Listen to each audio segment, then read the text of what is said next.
En Primera de Corintios, capítulo 14, 8 dice: y si la trompeta diere sonido incierto, ¿quién se preparará para la batalla? Los 1000 años. Apocalipsis 20, versículo 1 al 10. Ciertamente no me agrada ser culpable de hacer oír el sonido de la trompeta con sonido muy incierto. Cuánto mejor sería si pudiéramos concluir con una interpretación clara e irrefutable de la palabra de Dios en cuanto a Apocalipsis 20 del 1 al 10. Cuando uno considera el capítulo 20 del Apocalipsis, sin embargo, y especialmente los primeros 6 versículos, es sumamente difícil volverse categórico sobre su significado. Ninguno de los esfuerzos por interpretar esta visión parece libre de dificultades, y cada teoría concerniente a su significado puede ofrecerse objeciones muy válidas. Así es que al tratar de explicar lo que significan los 1000 años, uno debe recordar que la interpretación que más le agrade a él no puede presentarse como si fuese la final y única explicación de lo que ahora llamamos el milenio. La visión de Apocalipsis 20 es una que todo debe considerar con humildad y con respeto por los puntos de vista que pueden diferir de cualquiera. Una interpretación con la cual no es necesario que consumamos mucho tiempo. Cuando estudiamos el dispensacionalismo es lo que comúnmente se le llama la interpretación premilenaria. La enseñanza central de los premilenarianos es que Cristo regresará a la tierra antes del comienzo de los 1000 años y que los creyentes que han muerto hasta ese momento resucitarán y reinarán con Cristo en la tierra por 1000 años. El golpe mortal de esta interpretación es que en Apocalipsis 20 no se hace mención alguna ni se da indicación de que Jesús volverá a la tierra durante el milenio. Es bien claro que aquellos que Juan ve sentados sobre sus tronos reinando, viviendo con Jesús por 1000 años, eran creyentes en el cielo, ya que el apóstol declara en el versículo 4 que él vio las almas de los mártires y confesantes. Todos los detalles del versículo 4 al 6 señalan hacia los que estaban ocurriendo en el cielo durante los 1000 años. Si los premilenaristas insisten que aceptemos la primera resurrección del versículo 5 como si fuese una restauración literal del cuerpo y alma, entonces es también una resurrección literal la que toma lugar en el cielo y no en la tierra. Como veremos más adelante, hay otras interpretaciones que puedan darse en las palabras la primera resurrección, en vez de considerar que se refieren a una unión del alma en los cuerpos de los santos del cielo. Esto no puede ser el significado de las palabras. Además, es evidente que el hecho inescapable de que cuando el apóstol Pablo habla de los que tienen parte en la primera resurrección, él dice: vi las almas sentadas sobre sus tronos. Los que toman parte en la primera resurrección son todavía únicamente almas. Son los creyentes fallecidos que aún existen sin sus cuerpos. Si los premilenianos hacen basar su interpretación del regreso de Cristo a la tierra antes del comienzo de los 1000 años sobre el Apocalipsis 20, sus pretensiones son sumamente débiles. En efecto, es posible afirmar que no tienen base alguna. Entre los teólogos del presente hay interpretaciones distintas que dan a la visión del Apocalipsis 20. Estas 3 interpretaciones se conocen como amilenaria, preterista y postmilenaria. Estas 3 interpretaciones concuerdan en algunos puntos esenciales. Uno de ellos es que los 1000 años no deben tomarse en sentido literal, sino simbólico. La interpretación habitual es que designa a un periodo extenso y completo de tiempo. Además, los 3 están de acuerdo en que la segunda venida de Jesús tomará lugar después de los 1000 años, en cuyo momento toma lugar la resurrección general y el gran juicio final. Consideremos primero la interpretación amilenaria. Los 3 primeros versículos de Apocalipsis 20, Juan dice: vi a un ángel que descendía del cielo con la llave del abismo y una gran cadena en la mano. La mayoría, sin embargo, en nuestros tiempos rechaza la opinión de que es un ángel y que este lugar es Cristo mismo. En el capítulo 1, 18, Cristo tiene las llaves de la muerte y del Hades. porque sería este el único lugar que la Biblia donde Jesús es designado como un ángel, y porque en el capítulo 9 al 1 leemos que la llave del pozo del abismo le fue dada a un ángel. La llave es siempre la llave de Cristo, pero Cristo puede dársela a un ángel para que la use según las órdenes del Señor. Se hace mención del tamaño enorme de la cadena para indicar que se quiere mostrar que ha sido diseñada para encadenar a un prisionero de poder y fuerza extraordinarios. El abismo proviene de una raíz griega que significa un pozo sin fondo. En el mundo antiguo este pozo sin fondo se presentaba como si estuviese debajo de la tierra y que se llegaba a él por medio de un embudo o canal que descendía de la superficie de la tierra. Algunos dicen que se distingue del lago de fuego, mientras que otros consideran que el lago de fuego y el abismo son dos cuadros distintos del mismo lugar. El abismo era un lugar que los demonios temían más que a ningún otro. Recuerden las palabras dirigidas a Jesús en Lucas 8:31, y le rogaban a Jesús que no los mandase a ir al abismo. Entonces el ángel prendió a Satanás, lo ató por 1000 años y lo arrojó al abismo y lo encerró poniendo su sello sobre las puertas a la boca del embudo para que Satanás no engañase más a las naciones hasta que fuesen cumplidos 1000 años. La interpretación milenaria de lo que ocurre al diablo al ser atado y echado al abismo encuentra su origen en las enseñanzas de San Agustín. Sus puntos principales son los siguientes. En las Escrituras solamente se encuentra un caso en que Satanás es atado. Esta atadura de Satanás tomó lugar en la primera venida de Cristo. En Mateo 12:29 Jesús dice que él puede echar fuera demonios porque ha atado al diablo. Marcos 3:27, Lucas 11:21 al 22. En Juan 12:31, cuando los griegos vinieron a ver a Jesús, nuestro Salvador, viendo en esto una indicación en la llegada de la hora del sacrificio, dijo: ahora es el juicio de este mundo. El príncipe de este mundo será echado afuera. Apocalipsis 12:9 también se menciona ya que tenemos aquí la visión de Satanás y sus ángeles siendo echados del cielo por Miguel y sus ángeles como un resultado de la ascensión de Cristo y su entronamiento.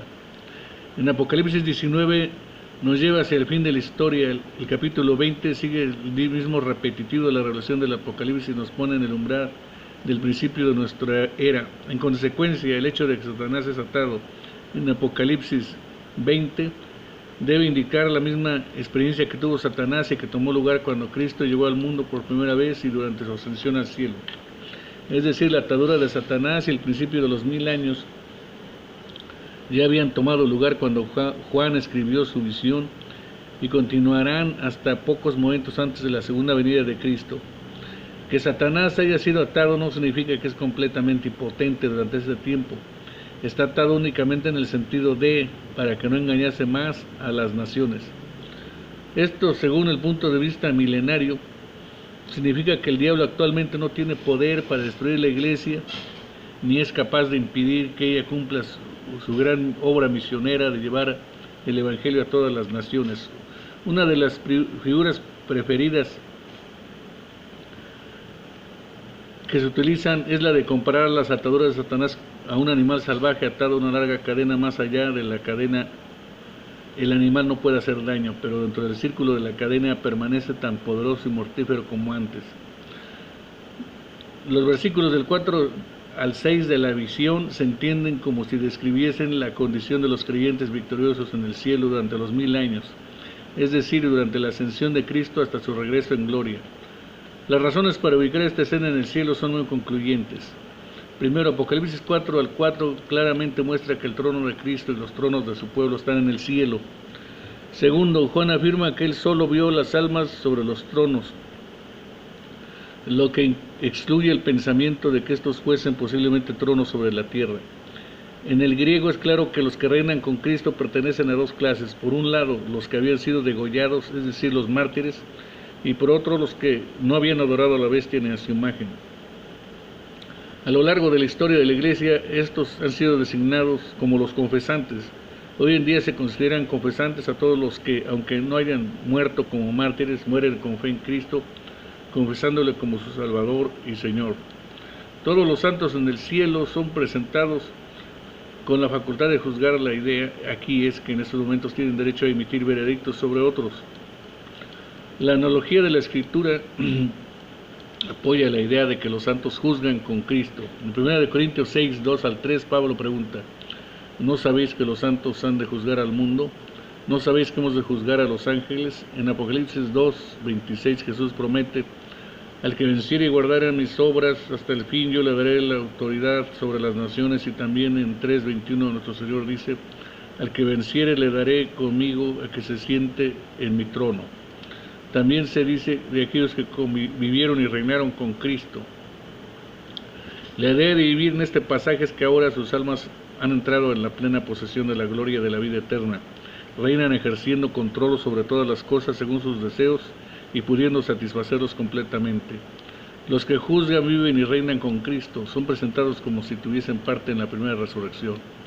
San Agustín interpretó esto como si significase que ellos habían sido ya regenerados en la tierra. Colosenses 3:1 habla de los creyentes sobre la tierra como habiendo sido resucitados.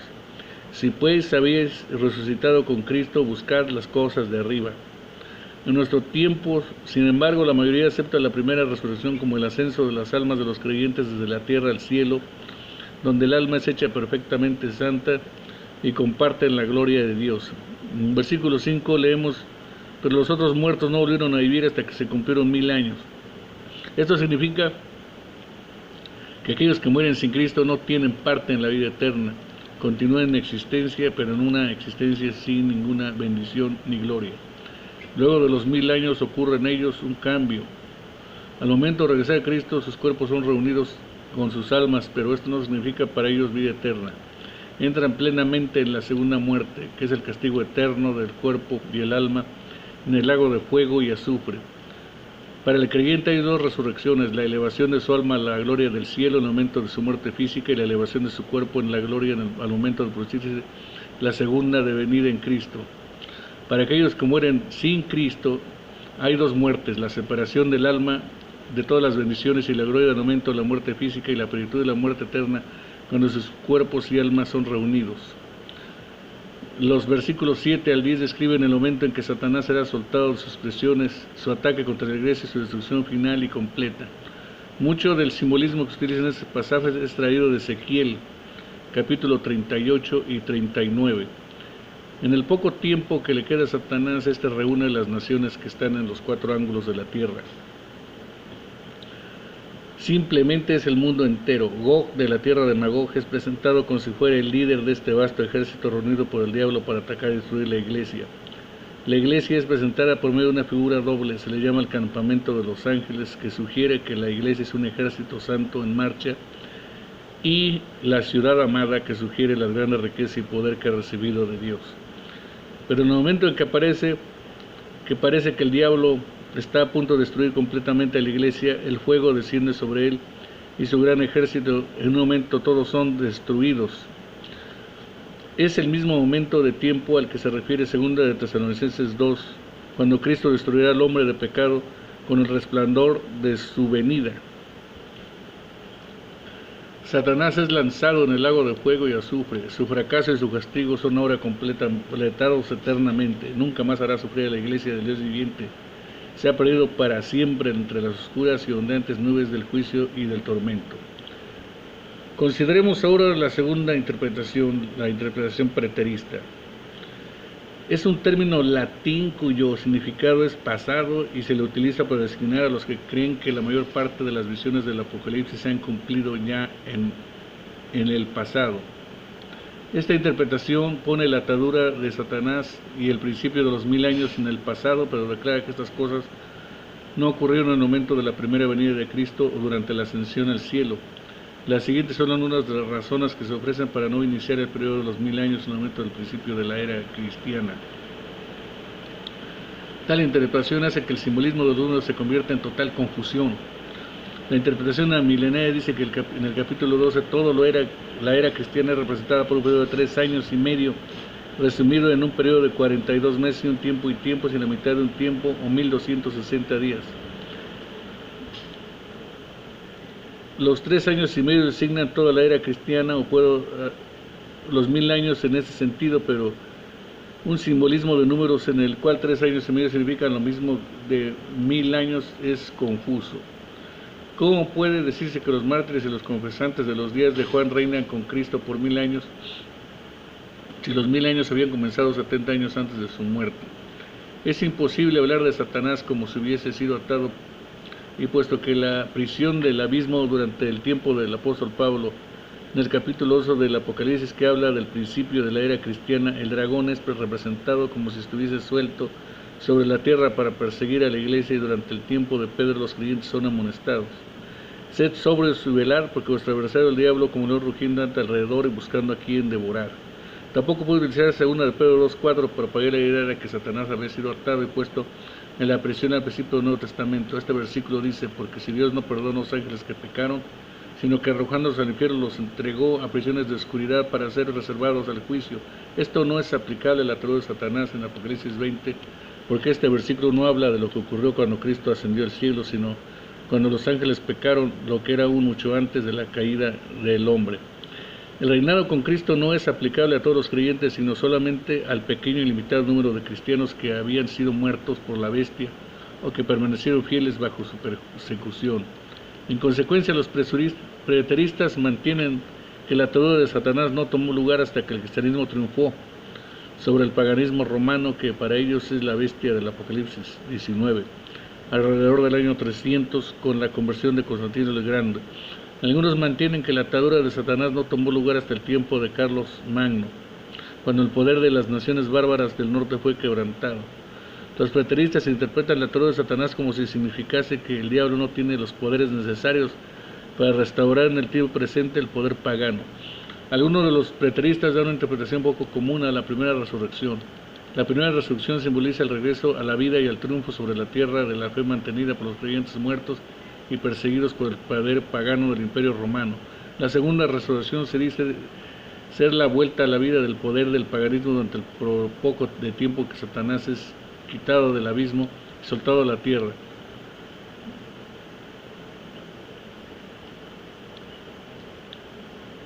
Se menciona, lo cual no se menciona para nada en Apocalipsis 20, sobrepasar sobre una toda sana ex. Personalmente creo que la expresión de una doble resurrección para los creyentes y una doble muerte para los malvados debe preferirse a esta. La interpretación de la primera resurrección, sin embargo, no es esencial al punto de vista preterista, y sus objeciones de interpretación milenaria tienen algún valor.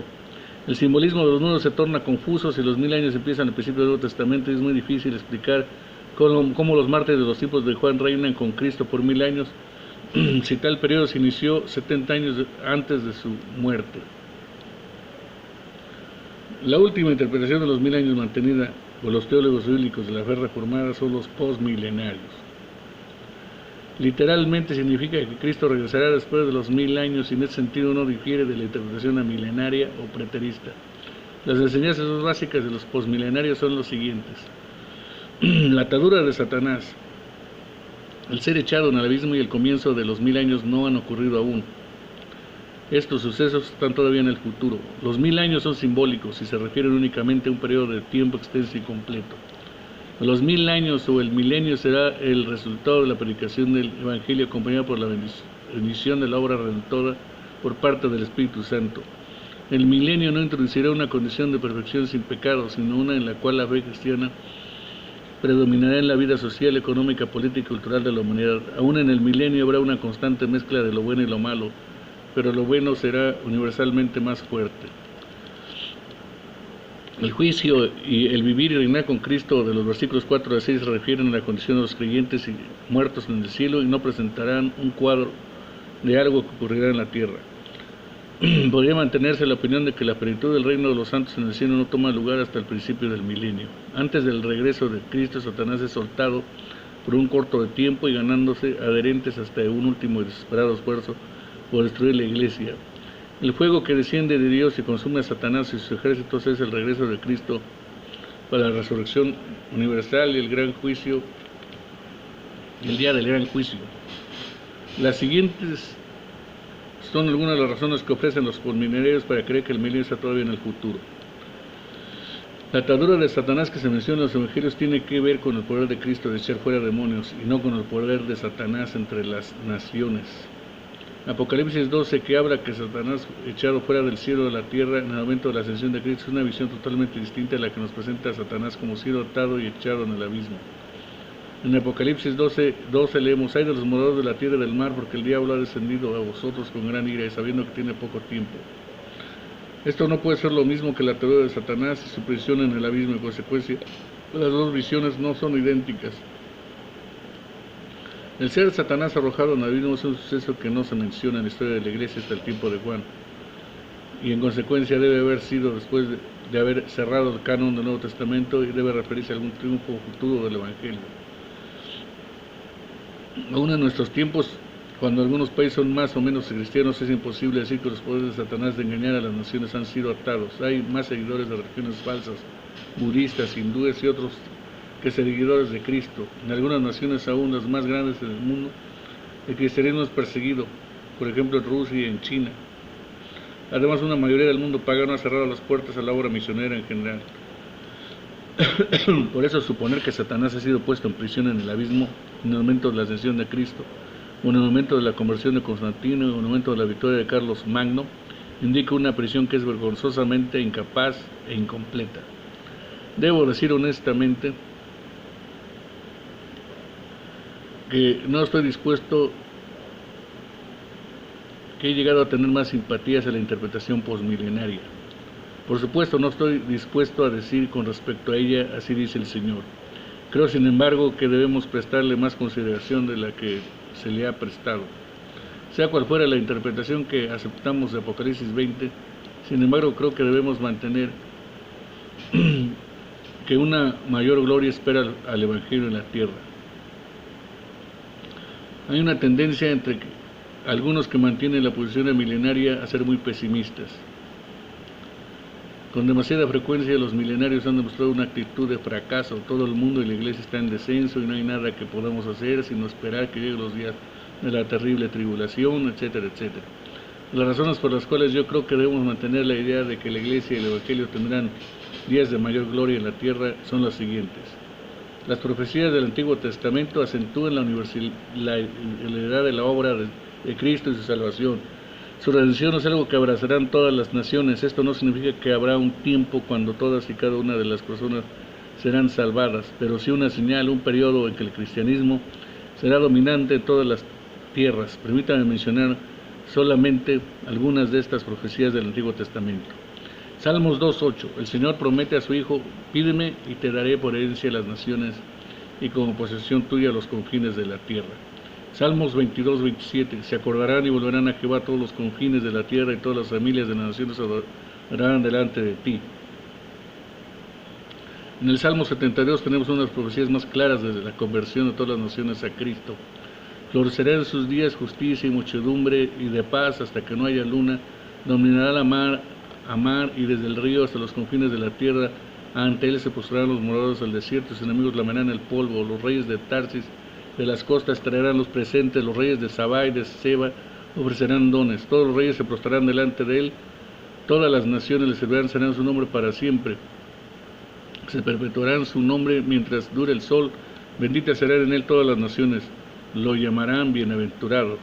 Isaías 2:2 declara con respecto a la era del Evangelio: acontecerá que los posteriores de los tiempos, que será confirmado el monte de la casa de Jehová como la cabeza de los montes, será exaltado entre los collados y correrán a él todas las naciones. En Ezequiel 47, del 1 al 5, las aguas de la salvación salen del templo de Dios, primeramente alcanzando hasta los tobillos, y luego hasta las rodillas, luego hasta los lomos, y finalmente se conviertan a nuestra tierra en un gran río que no se pueda pasar. Ciertamente todas estas profecías señalan un futuro en el que la iglesia y el evangelio alcanzarán gloria y poder durante nuestra era presente. La reunión de todas las naciones ante Jesús ciertamente es algo que se indica también en textos del Nuevo Testamento, como 1 de Juan 4:14, el Padre ha enviado al Hijo, el Salvador del mundo. La gloria del Evangelio, una segunda razón para creer en una gloria mayor para el Evangelio que la que ahora conocemos, es la gran orden de Mateo 28, 18, 19.